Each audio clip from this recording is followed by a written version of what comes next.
سورہ بقرہ میں فرمایا کیف تکفرون باللہ وکنتم امواتا فاحیاکم ثم یمیتکم ثم یحییکم، اور یہ مضمون اور بھی مختلف مقامات پر آیا ہے، جس سے اندازہ یہ ہوتا ہے کہ پہلے ایک موت اس زندگی سے قبل ایک موت ہے۔ سورہ حج کی آیت نمبر 66 میں فرمایا وَهُوَ الَّذِي أَحْيَاكُمْ ثُمَّ يُمِيتُكُمْ ثُمَّ يُحْيِيكُمْ، وہی ہے جس نے تمہیں زندہ کیا پھر تمہیں مارے گا پھر تمہیں زندہ کرے گا۔ تو زندہ اس شے کو کیا جاتا ہے کہ جو پہلے موت کی حالت میں موجود ہو۔ تو معلوم یہ ہوا کہ ایک وجود کی ہماری کیفیت وہ تھی جو اس دنیا میں آنے سے قبل تھی، اور اس پر بھی قرآن مجید نے لفظ موت کا اطلاق کیا ہے، کنتم امواتا فاحیاکم۔ اسی طرح سورہ جاسیہ میں فرمایا قل اللہ یحییکم ثم یمیتکم ثم یجمعکم الی یوم القیامہ۔ تو گویا کہ اس دنیا میں جو ہماری آمد ہے، وہ جو کہا کسی نے کہ اے تازہ واردان بساط ہوائے دل، ہم جو یہاں آئے ہیں تو اس سے پہلے ایک ہماری کیفیت موت کی تھی جو ہم گزار آئے ہیں۔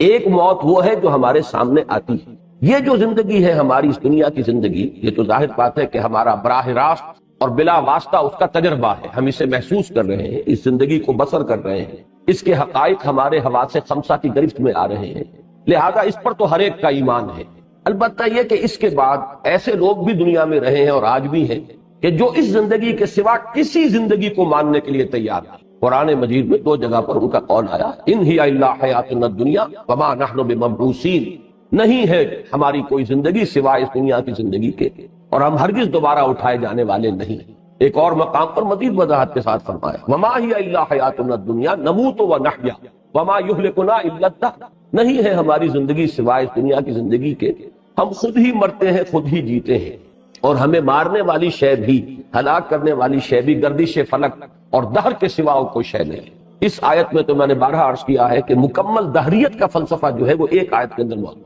اور اس سے یہ بھی معلوم ہوا کہ یہ دہریت کوئی دور جدید کی شے نہیں ہے، یہ دہریت جو ہے یہ تو نزول قرآن کے وقت موجود تھی۔ اگرچہ یہ لوگ شاذ تھے، الشاذ کل معدوم کے درجے میں تھے، اصل میں تو لوگ وہی تھے اکثر و بیشتر جو اللہ کو مانتے تھے، اور جو ان میں سے بہت سے وہ بھی تھے کہ جو بعث بعد الموت کے منکر تھے، بہت سے وہ بھی تھے جو مانتے تھے کہ دوسری زندگی ہے، لیکن یہ کہ ہمارے وہاں سفارشی ہیں، وہ ہمیں چھڑا لیں گے۔ ہؤلاء شفعاؤنا عند اللہ، تو معلوم یہ ہوا کہ شفاعت کا تصور جو ہے وہ گویا مستلزم ہے اس کو کہ وہ بعث بعد الموت کے منکر نہیں تھے، وہ ہمارے سفارشی ہوں گے، لہذا معلوم ہوا کہ وہ اس کو بھی مانتے تھے۔ تو اکثر و بیشتر لوگ تو وہ تھے جو اللہ کو مانتے تھے مگر شرک کے ساتھ، پھر یہ کہ وہ بعث بعد الموت کو بھی مانتے تھے، لیکن بڑی تعداد ایسے لوگوں کی بھی تھی جو بعث بعد الموت کا انکار کرتے تھے، جن کا ذکر ان دو آیات میں آیا وما نحن بمبعوثین وما ہی الا حیاتنا الدنیا نموت ونحیا وما یہلکنا الا الدہر۔ اس میں تو اللہ کا بھی انکار ہے، معلوم ہوا کہ کوئی اور ایسی ہستی جو ہے ہم اس کو نہیں مانتے جو جلاتی ہو اور مارتی ہو، جس کے ہاتھ میں زندگی اور موت ہو، نموت ونحیا، خود ہی ایک سلسلہ چل رہا ہے، ہم خود ہی جیتے ہیں خود ہی مرتے ہیں، اور ہمیں ہلاک کرنے والی شے بھی وما یہلکنا الا الدہر۔ بہرحال ایک تو آپ یہاں سے چلیے بات شروع کیجئے کہ یہ جو زندگی ہے ہماری، یہ تو وہ ہے کہ جس پر سب کا ایمان ہے جو ہم یہاں بسر کر رہے ہیں، اس لیے کہ یہ تو ہمارے براہ راست تجربے کی شے ہے۔ البتہ قرآن مجید نے جو جلی انداز میں جو بات انتہائی تکرار اور اعادہ کے ساتھ جو کہی ہے، اور وہ اس لیے کہی ہے کہ وہ ہماری اس زندگی کے اندر ہمارے رویے کی درستی کے لیے ناگزیر ہے کہ ہم اسے تسلیم کریں۔ کوئی اخلاق ممکن نہیں ہے جب تک کہ بعث بعد الموت اور جزا و سزا کا انسان کو یقین نہ ہو۔ جیسا کہ آخری پارے میں جب سورہ علق ہم پڑھیں گے تو 3 آیات مبارکہ ہیں جن کو میں نے بارہا عرض کیا ہے کہ پورا فلسفہ جو ہے آخرت کا ان میں موجود ہے۔ کلا ان الانسان لیطغی، انسان سرکشی پر آمادہ ہو ہی جاتا ہے، ظلم، تعدی، دست درازی، دوسروں کی حق تلفی، یہ کر گزرتا ہے۔ کیوں کر گزرتا ہے؟ الراہ استغنی، دیکھتا ہے اپنے کہیں آزاد، کوئی پکڑ نہیں ہے، میں نے جھوٹ بولا میری زبان پر چھالا بھی نہیں پڑا، میں نے مال کسی کا ہڑپ کر لیا مجھے پیٹ میں درد بھی نہیں ہوا۔ تو معلوم ہوا کہ مورل لا جو ہے وہ یہاں آپریٹو نہیں ہے، فزیکل لا جو ہے آپریٹو ہے۔ آپ انگارہ زبان پر رکھیں گے زبان جل جائے گی، جھوٹ بولیں گے، غیبت کریں گے، تہمت لگائیں گے، کچھ نہیں ہوگا۔ اسی طریقے سے آپ زہر کھائیں گے، سنکھیا کھائیں گے، مر جائیں گے، لیکن آپ حرام مال کھائیں گے، سود کھائیں گے، لوگوں کی میراث جو ہے وہ ہڑپ کر جائیں گے، وراثت جو ہے بہنوں کا حصہ ہڑپ کر جائیں گے، کچھ نہیں ہوگا۔ تو چونکہ وہ مورل لا یہاں آپریٹو نہیں ہے، اس کے نتائج نہیں نکلتے، لہذا انسان سرکش ہو جاتا ہے، بڑھتا چلا جاتا ہے تعدی میں، ظلم میں۔ اب اس سے روکنے کے لیے صرف ایک شے ہے جو مؤثر ہے، اور وہ عقیدہ آخرت ہے، ان الی ربک الرجعی، یقیناً تیرے رب کی طرف لوٹنا ہے۔ جو مورل لا یہاں آپریٹو نہیں ہے وہ وہاں آپریٹو ہو جائے، وہاں معلوم ہو جائے گا، جیسا کہ ایک جگہ فرمایا گیا ہے کہ جو لوگ یتیم کا مال ہڑپ کرتے ہیں ما یاکلون فی بطونہم الا النار، وہ نہیں ڈال رہے اپنے پیٹوں میں، نہیں بھر رہے مگر آگ۔ معلوم یہ ہوا کہ اس کا آگ ہونا یہاں ظاہر نہیں ہو رہا، وہاں ظاہر ہو جائے گا۔ تو یہ ہے اصل میں عقیدہ آخرت، جو کہ قرآن مجید کا سب سے اہم، اساسی اور بنیادی مضمون ہے۔ میں اس حد تک اس وقت عرض کرنا چاہوں گا کہ حضور کی دعوت میں نقطہ اول یہی تھا، توحید کا مضمون بھی قدرے دیر میں جا کر وضاحت کے ساتھ سامنے آیا ہے، ورنہ شروع میں آپ کے تمام خطبات آغاز کے، اور آپ جیسا کہ دیکھتے ہیں کہ ابتدائی آیات جو آئی ہیں حضور سے خطاب میں، تو اس میں جو حکم ملا وہ انذار کا ہے، یا ایھا المدثر قم فانذر۔ اور جب آپ پڑھتے ہیں وہ خطبات اور جو احادیث کے اندر پھر تفصیلات آئی ہیں، تو آپ نے ابتدا میں جو بات فرمائی وہ صرف آخرت کی خبر تھی۔ لوگوں، زندگی صرف یہ زندگی نہیں ہے، تمہیں دوبارہ اٹھایا جائے گا۔ واللہ لتموتن کما تنامون ثم لتبعثن کما تستيقظون ثم لتحسبن بما تعملون ثم لتجزون بالاحسان احسانا وبالسوء سوءا وانها لجنۃ ابدا او لنار۔ خدا کی قسم تم سب پر موت وارد ہو جائے گی جیسے روزانہ رات کو سو جاتے ہیں، اور پھر تم سب اٹھا لیے جاؤ گے لازماً، جیسے کہ روزانہ صبح بیدار ہو جاتے ہیں، پھر تمہارا حساب ہو کر رہے گا، پھر تمہیں بدلہ مل کر رہے گا، بھلائی کا بھلا بدلہ اور برائی کی بری سزا، اور وہ یا جنت ہے ہمیشہ ہمیش کے لیے اور یا دوزخ ہے ہمیشہ ہمیش کے لیے۔ تو اہم ترین نقطہ یہی تھا، اس اعتبار سے کہ در حقیقت انسان کے اندر جو احساس ذمہ داری پیدا ہوگا وہ اس سے ہوگا، پھر وہ سوچنے پر آمادہ ہوگا۔ اس کے بعد دوسرا نقطہ آتا ہے در حقیقت توحید کا۔ اگرچہ جب ہم دین کے اصول بیان کریں گے تو ہمارا دین اصلاً دین توحید ہے، لیکن یہ کہ دعوت کے اندر ترتیب کچھ بدلتی ہے۔ جیسے کہ اگر آپ قرآن مجید میں جائزہ لیں گے تو رسولوں کے ضمن میں ہمیشہ جب مثبت بات آتی ہے تو تبشیر کا ذکر پہلے ہے، وما ارسلناک الا مبشرا ونذیرا رسلا مبشرین ومنذرین لئلا یکون للناس علی اللہ حجۃ بعد الرسل۔ تو اگر اصولی طور پر دیکھا جائے تو تبشیر مقدم ہے انذار پر، لیکن واقعاتی اعتبار سے دیکھا جائے تو ابتدائی آیات میں تبشیر کا ذکر ہی نہیں۔ یا ایھا المدثر قم فانذر وانذر عشیرتک الاقربین، اس لیے کہ معاشرہ بگڑا ہوا ہے، یہاں بشارت کسے دے؟ یہاں تو بربادی ہے، تباہی ہے، ہلاکت ہے،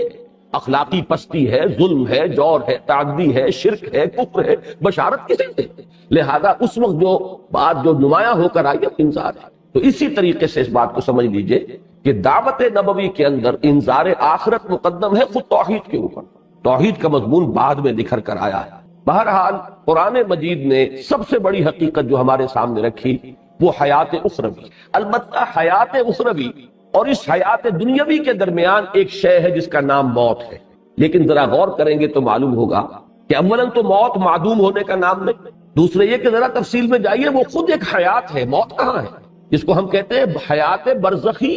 یہ حیات برزخی ہے۔ حضور صلی اللہ علیہ وسلم کا فرمان ہے کہ قبر جو ہے وہ یا تو جہنم کے گڑھوں میں سے ایک گڑھا ہے اور یا جنت کے باغیچوں میں سے ایک باغیچہ ہے، تو وہ تو حیات ہی کی ایک شکل ہے۔ معلوم ہوا کہ لفظ موت کا اس پر اطلاق مجازن ہو رہا ہے، اسی لیے صحیح لفظ جو ہم استعمال کرتے ہیں وہ تو ہے انتقال، منتقل ہو جانا ہے، زندگی کی ایک حالت سے دوسری حالت کو منتقل ہو جانا ہے۔ تو در حقیقت یہ موت کے لفظ کا بھی اطلاق جو آنے والی زندگی ہے، یہ حیات برزخی جو حیات اخروی سے پہلے ہے، بعث بعد الموت والا دن جو آئے گا ہماری اس یہاں کی دنیا کے اس انتقال کے بعد سے لے کر، یہ خود ایک حیات ہی کی کیفیت ہے۔ اب یہ چیزیں تو وہ ہیں کہ جو انسان کے عملی رویے کے لیے ضروری ہے کہ اس کا یقین اسے ہو، اس کا علم اسے ہو،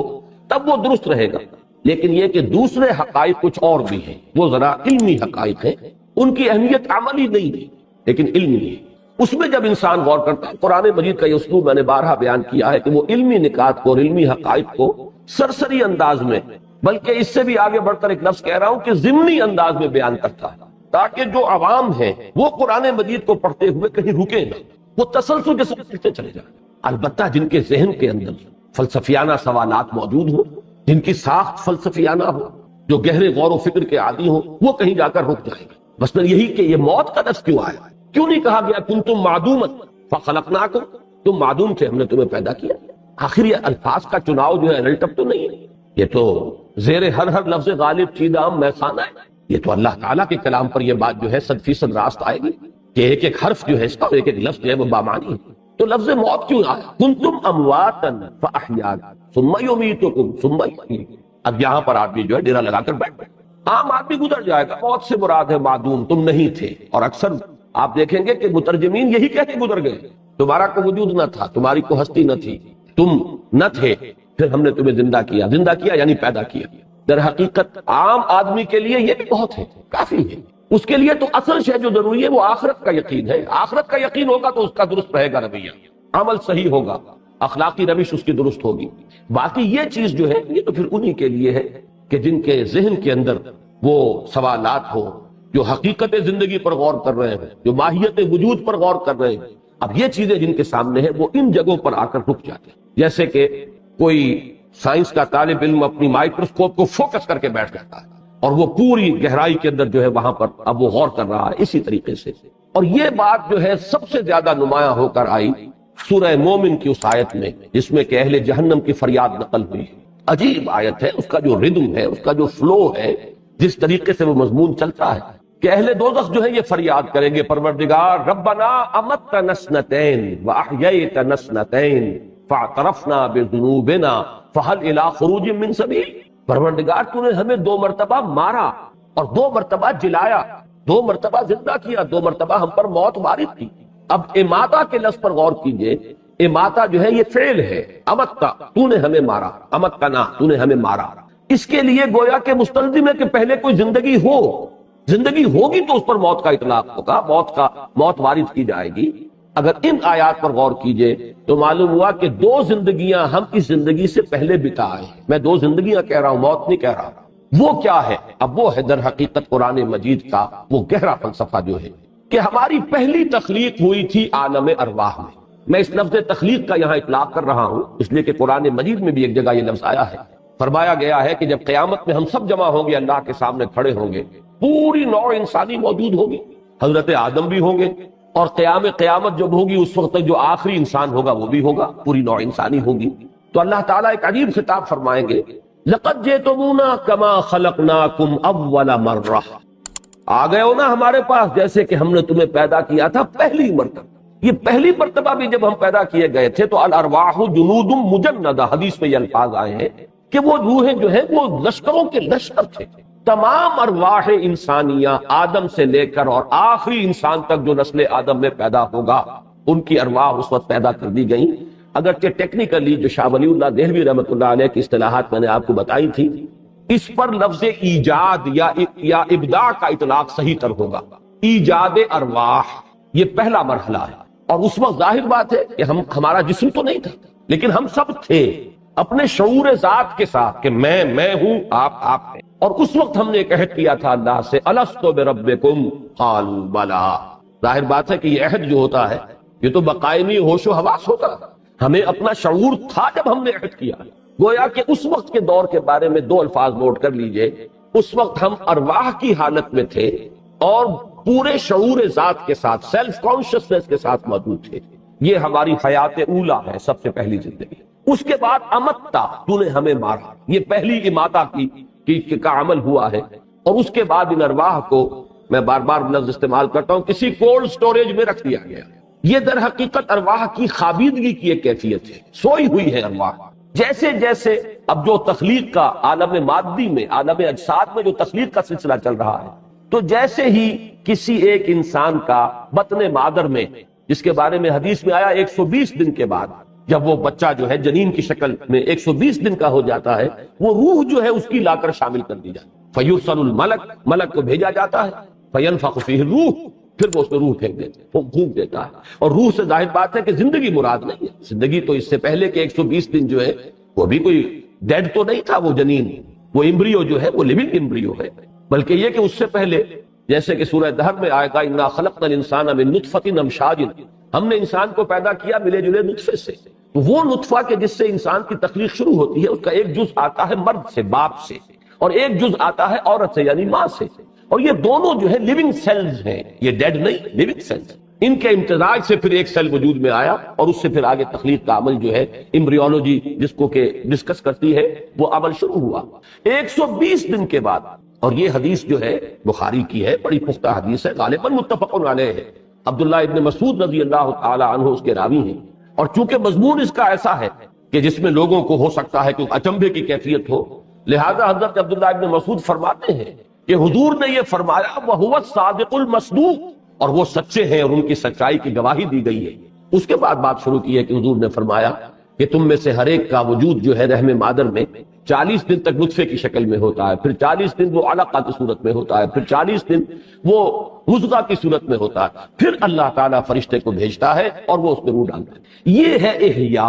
احیاء اولا۔ پہلا جو مسئلہ تھا وہ تو تھا تخلیق اول، اب اس کے بعد وہ ایک زندگی عالم ارواح میں ہم نے گزاری، ایک موت عالم ارواح میں ہم گزار چکے روحانی کیفیت میں جبکہ ہم سوئے رہے، اور پھر احیاء ہو رہا ہے پہلا یہاں پر جب ہم نے اس عالم مادی میں آنکھ کھولی، اے تازہ واردان بساط ہوائے دل۔ پھر اب اس زندگی کے بعد دوسرا اماتہ ہوگا، پھر اس کے بعد دوسرا احیاء ہوگا، اور اس کے بعد ظاہر بات ہے کہ پھر وہ اخروی زندگی ہے، ابدی زندگی۔ تو در حقیقت اس کو بطور دلیل استعمال کریں گے اہل جہنم کہ پروردگار جب 4-5 مراتب ہم پر گزر چکے، 2 مرتبہ تو نے مارا، 2 مرتبہ جلایا، تو اب ایک مرتبہ اور ہمیں موقع مل جائے۔ فَهَلْ إِلَىٰ خُرُوجٍ مِّن سَبِيلٍ، یعنی جب ایک چیز چلی آ رہی ہے اور تکرار 2 مرتبہ ہو چکی ہے تو گویا کہ اس سے ایک دلیل بنتی ہے کہ ایک مرتبہ کا ہمیں موقع ہوگا۔ تو یہ ہے اصل میں قرآن مجید کی حکمت کا وہ دوسرا پہلو، یہ غامض پہلو ہے، یہ اس طرح واضح نہیں ہے،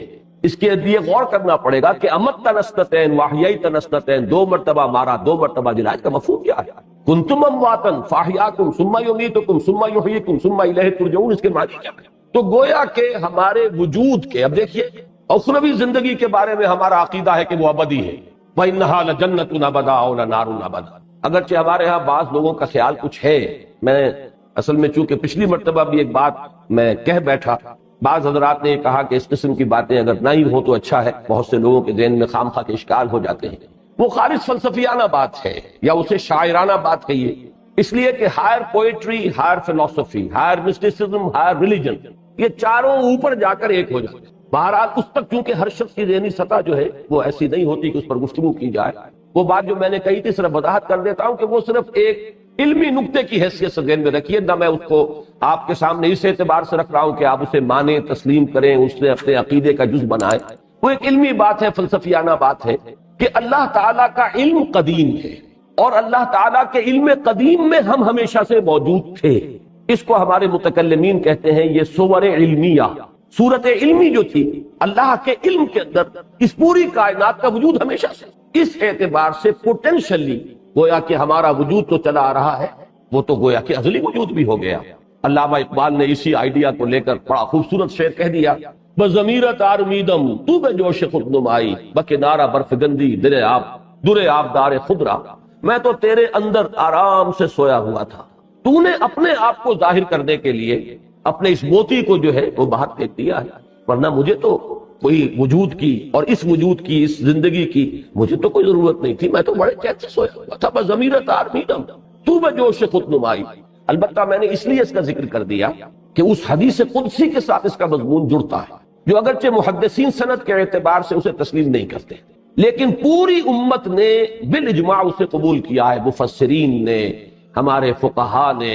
سب نے مانا ہے مضمون کے اعتبار سے کہ وہ بات صحیح ہے۔ وہ یہ کہ کنت کنزا مخفیا، میں ایک چھپا ہوا خزانہ تھا، فاحببت ان اعرف فخلقت الخلق، تو میں نے یہ چاہا کہ مجھے پہچانا جائے تو میں نے خلق کو پیدا کیا۔ ایک بند خزانہ ہے، میری قوت خلاقی، میری قوت تخلیق جو ہے وہ چھپی ہوئی تھی، اس کا ظہور ہے یہ۔ اور اسی میں پھر آخری نقطہ یہ ہے کہ انسان وہ تخلیق ہے اللہ کی، وہ کلائمیکس ہے کریشن کا، جس میں کہ اللہ کو پہچاننے کی استعداد ہے، اور وہ بقیہ تمام مخلوقات کو گویا کہ ذریعہ بناتا ہے اللہ کو پہچاننے کا۔ یہ آسمان اور زمین اور چاند اور سورج اور ستارے، یہ سب آیات ہیں۔ ان فی خلق السماوات والارض واختلاف اللیل والنہار والفلک التی تجری فی البحر بما ينفع الناس الی آخر الآیہ، یہ ساری تخلیق جو ہے یہ آیت بن گئی، اور در حقیقت یہ کس لیے ہے کہ ان کے ذریعے سے انسان اللہ کو پہچانے۔ یہی وجہ ہے کہ صوفیہ وہ جو آیہ مبارکہ ہے سورہ زاریات کی، وما خلقت الجن والانس الا لیعبدون، اس کی تعبیر یہی کرتے ہیں، وما خلقت الجن والانس الا لیعرفون، تاکہ مجھے پہچانے۔ ظاہر بات ہے جب اللہ کی معرفت حاصل ہو جائے گی تو پھر اللہ ہی سے محبت ہوگی، اللہ ہی سے لو لگائی جائے گی، اسی کا بندہ بے دام بن کر انسان رہ جائے گا۔ کیسے ممکن ہے کہ وہ پہچان لے اللہ کو اور پھر اس کی توجہ کسی اور طرف ہو جائے؟ کسی اور کی محبت کا وہ اسیر ہو جائے، ناممکن۔ یہ تو در حقیقت ہم اللہ کو چھوڑ کر کسی اور چیز کی طرف متوجہ اس لیے ہوتے ہیں کہ وما قدر اللہ حق قدرہ، کہ اللہ کا ہم اندازہ نہیں کر پاتے، اس کے جلال و جمال اور اس کے حسن و کمال کا ہمیں کچھ تھوڑا سا بھی اندازہ ہو جائے تو پھر یہ کہ کسی اور کو دیکھنے کو جی ہی نہ چاہے، کسی اور کی طرف توجہ ہوگی ہی نہیں۔ تو یہ ہے وما خلقت الجن والانس الا لیعبدون، وہ نتیجہ نکلے گا کس کا؟ الا لیعرفون، مجھے پہچانو گے تو مجھ سے محبت کرو گے، مجھے پہچانو گے تو میرے بندے بے دام بن جاؤ گے، میرے غلام بن جاؤ گے، میری بندگی ہی کو اپنی زندگی کا اصول اور دائرہ بنا لو گے۔ بہرحال یہ وہ حصہ ہے جو صرف ایک فلسفیانہ ایک بات جن حضرات کے دلوں میں کوئی خواہش ہے کبھی وہ پڑھیں گے تو پھر یہ مسائل شاید آئیں، اس اعتبار سے میں نے صرف اس کا ذکر کر دیا ہے۔ اسی طرح میں ایک ذکر اور کر رہا ہوں، اور وہ ذکر یہ ہے کہ اگرچہ اہل سنت کا اجماعی عقیدہ یہ ہے کہ جنت بھی ابدی ہے، ابدی ہے، ابدی ہے، ہمیشہ ہمیشہ ہمیشہ ہمیشہ ہمیشہ، اور دوزخ بھی ابدی ہے، ابدی ہے، ہمیشہ ہمیشہ ہمیشہ ہمیشہ، کوئی ان دونوں کے لیے اختتام نہیں۔ لیکن بعض لوگوں کا خیال یہ رہا ہے، اور عجیب بات یہ ہے کہ دو ایسی عظیم شخصیتیں کہ جو اور مختلف اعتبارات سے ایک دوسرے کی بالکل ضد ہیں، امام ابن تیمیہ رحمہ اللہ اور شیخ محی الدین ابن اکبر، شیخ اکبر، اب یہ محی الدین ابن عربی شیخ اکبر جنہیں کہا جاتا ہے، اب یہ بہت سے اعتبارات سے ایک دوسرے کی ضد، لیکن اس مسئلے میں دونوں متفق کہ جہنم ابدی نہیں ہے، جنت ابدی ہے، جنت ہمیشہ رہے گی، جہنم ایک وقت آئے گا کہ ختم ہو جائے گا، اور اس کے لیے احادیث ہے۔ میں آپ کو بتا دوں کہ مولانا سید سلیمان ندوی رحمۃ اللہ علیہ نے جب سیرت النبی کی تکمیل کی ہے، سیرت النبی کے پہلے دو حصے جو ہیں وہ ان کے استاذ کے لکھے ہوئے ہیں، شبلی نعمانی رحمہ اللہ، اور بقیہ چار حصے جو ہیں در حقیقت وہ سیرت نہیں ہے، وہ انسائکلوپیڈیا ہے، وہ ایک بہت بڑا علمی ذخیرہ ہے۔ اس کی جلد چہارم میں انہوں نے بحث کی ہے اور انہوں نے اپنی رائے بھی انہی کی رائے کے ساتھ شامل کی ہے کہ جہنم ابدی نہیں۔ ایسی احادیث موجود ہیں کہ فرمایا حضور نے کہ ایک وقت آئے گا کہ جہنم ایک کھنکتی ہوئی خالی دیگ کے مانند رہ جائے گی، اس میں کچھ نہیں، اور اس کے لیے عقلی دلائل بھی دیے گئے کہ ظاہر بات ہے اللہ کا فضل تو بے پایا ہو، وہ تو بات سمجھ میں آتی ہے، اس کی حساب کتاب کی ضرورت نہیں ہے، لیکن انسان نے جو غلطیاں کی ہیں، گناہ کیے ہیں، وہ بہرحال محدود ہیں، اس نے محدود زندگی میں گناہ کیے، اور آپ یہ بھی کہہ لیجئے کہ اس کے بعد میں بھی اثرات رہے، بعد میں بھی اثرات رہے، نسل بعد نسل چلے، لیکن وہ بھی تو محدود ہو جائے گا ایک جگہ جا کر، آخر قیامت آئے گی تو نسل آدم ختم ہو جائے گی، اور نسل آدم ختم ہو جائے گی تو کسی کے گناہ کے اثرات بھی وہاں جا کر تو ختم ہو گئے، اور قرآن مجید میں بار بار آتا ہے کہ اللہ تعالیٰ کسی گناہ کی سزا اتنی ہی دیتا ہے جتنا کہ وہ گناہ ہے، البتہ نیکی کا اجر و ثواب وہ بڑھاتا ہے۔ تو یہ جو اصول ہے، اس اصول سے بھی یہ بات ثابت ہوتی ہے کہ کتنا طویل لاکھوں سال، کروڑوں سال، اربوں سال تک بھی مان لیجئے، لیکن یہ کہ عقل کا تقاضا یہ ہے، منطق کا تقاضا یہ ہے کہ ایک محدود زندگی میں جو گناہ کیے گئے ہیں اور اس کے اگر اثرات بھی چلے ہیں تو وہ بھی بہرحال کتنے ہی طویل ہو جائیں، ایک جگہ پر آ کر حد اس کی آ جائے گی، تو اس کی جو سزا ہے وہ بھی محدود ہونی چاہیے، وہ لا محدود تو نہیں ہونی چاہیے۔ یہ ہے اس کے فلسفیانہ دلیل، اور احادیث موجود ہیں۔ بہرحال اہل سنت کا یہ اجماعی عقیدہ نہیں ہے، لیکن میں نے علم آپ کے معلومات کے لیے یہ بات عرض کر دی ہے۔ ابن عربی، شیخ اکبر اور امام ابن تیمیہ رحمہ اللہ دونوں کی یہ رائے ہے۔ اب باقی جو ہے اصل بات سمجھنے کی کیا ہے، خلق الموت والحیات، یہ میں نے آج عرض کیا، پہلے میں نے عرض کیا تھا کہ 3 زندگیاں 2 موتیں ہیں۔ پہلی زندگی خالص ارواح کی حالت میں، لیکن اس وقت شعور بھی تھا، ایک موت پہلی آ گئی جبکہ روح تھی خابیدہ، سوئی ہوئی، کولڈ سٹوریج۔ پھر ہماری دوسری زندگی یہ ہے جس میں روح بھی ہے، جسد بھی ہے، شعور بھی ہے۔ پھر موت آئے گی جس میں کہ روح بھی ہوگی، نفس بھی ہوگا، جسد گل سڑ جائے گا، اور اس میں ایک نیم شعوری کی کیفیت بھی ہوگی، اس لیے کہ یہ عالم برزخ کے اندر بھی کچھ نہ کچھ ریفلیکشن جو ہے عالم آخرہ میں جو کچھ ہونے